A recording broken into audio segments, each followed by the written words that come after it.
Hello guys, അപ്പോൾ നമുക്ക് ഇന്ന് നല്ലൊരു അടിപൊളി രസം ഉണ്ടാക്കാം കേട്ടോ. അപ്പോൾ ഇത് ഒരു വെറൈറ്റി ആയിട്ടുള്ളൊരു രസമാണ്. അപ്പോൾ നമ്മൾ ആദ്യമേ കുറച്ച് വെളിച്ചെണ്ണ ഒഴിച്ചു, പിന്നെ നമ്മൾ കടുക് പൊട്ടിച്ചു.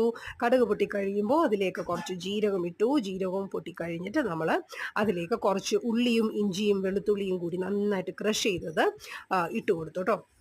അതിനുശേഷം ഒരു 3-4 പച്ചമുളക് കൂടി കീറിയിട്ട് കൊടുത്തു. എന്നിട്ട് അതൊന്ന് നല്ല പച്ചമണമൊക്കെ മാറുന്നത് വരെ ഒന്ന് വഴറ്റിയെടുക്കാം കേട്ടോ. അപ്പോൾ അത് ആ സമയത്ത് ഞാനിവിടെ ഒരു 3 നല്ല പഴുത്ത തക്കാളി നോക്കിയെടുത്തു. എന്നിട്ട് മിക്സിയിലിട്ടൊന്ന് നന്നായിട്ട് അരച്ചെടുത്തു. അതിനുശേഷം നമ്മൾ കുറച്ച് ഒരു നെല്ലിക്ക, ചെറിയ നെല്ലിക്കയുടെ വലിപ്പത്തിൽ വാളംപുളി എടുത്തിട്ട് അത് പിഴിഞ്ഞ് അതിൻ്റെ ഒരു നീരും കൂടി എടുത്തു കേട്ടോ.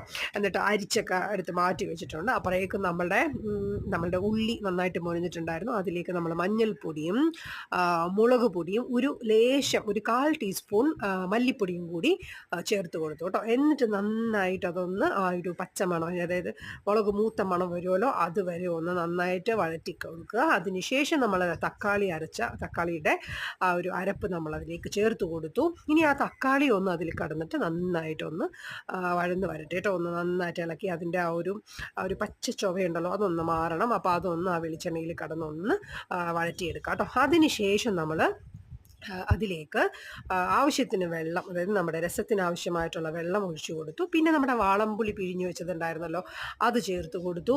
പിന്നെ നമ്മൾ പാകത്തിന് ഉപ്പ്, പിന്നെ നമ്മൾ നന്നായിട്ട് അത് വെട്ടിത്തിളച്ച് വരുമ്പോൾ അതിലേക്ക് ക്രഷ്ഡ് കുരുമുളക് ചതച്ചത്, അതൊക്കെ നമ്മൾ എരിവിന് ആവശ്യമായിട്ട് ഇട്ട് കൊടുക്കുക കേട്ടോ.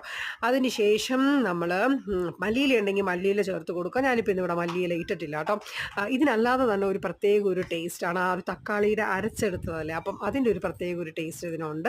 പിന്നെ അതൊന്ന് ആ ഒരു ഉപ്പൊക്കെ ഒന്ന് ബാലൻസ് ചെയ്യാൻ വേണ്ടി ഒരു സ്പൂൺ പഞ്ചസാര കൂടി ചേർത്ത് കൊടുക്കുക കേട്ടോ. അപ്പം നമ്മളുടെ രസം അവിടെ റെഡിയായി.